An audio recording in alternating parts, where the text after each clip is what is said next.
દેશમાં વિપક્ષી નેતાઓ દ્વારા ભારે વિરોધ પ્રદર્શન વચ્ચે ચૂંટણી પંચે સોમવારે જણાવ્યું હતું કે મતદાર યાદીની સઘન સમીક્ષાની જરૂર છે.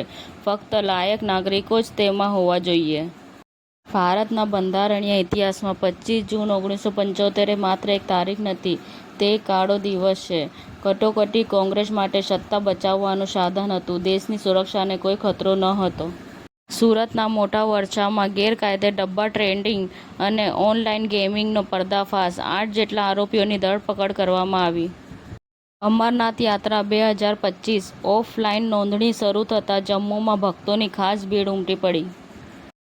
1 જુલાઈ નેશનલ ડોક્ટર્સ ડે. ગુજરાત સરકારની મુખ્યમંત્રી કન્યા કેળવણી નિધિ યોજના MKKN મેડિકલ MBBS ક્ષેત્રે કારકિર્દી બનાવવા માંગતી રાજ્યની દીકરીઓ માટે આશીર્વાદરૂપ.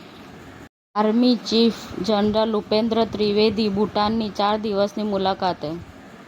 ઈરાનના ટોચના ધર્મગુરુએ ટ્રમ્પ અને નેતન્યાહુ વિરુદ્ધ ફતવો જારી કર્યો, જેમાં તેમને ભગવાનના દુશ્મન ગણાવ્યા છે.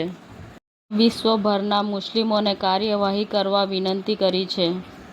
શ્રી સૌરાષ્ટ્ર ઝોન સમસ્ત વાંઝા જ્ઞાતિ મિત્ર મંડળ દ્વારા સરસ્વતી સન્માન સમારોહ યોજાયો હતો.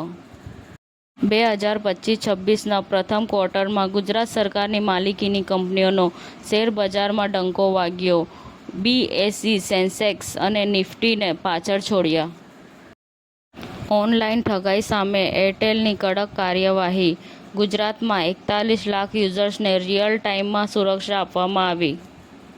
સેમસંગ દ્વારા ભારતમાં ગેલેક્સી ફોલ્ડેબલ્સની નેક્સ્ટ જનરેશન માટે પ્રી રિઝર્વની ઘોષણા કરવામાં આવી.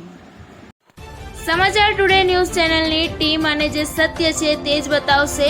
આપ જોતા રહો સમાચાર ટુડે ન્યૂઝ ચેનલ.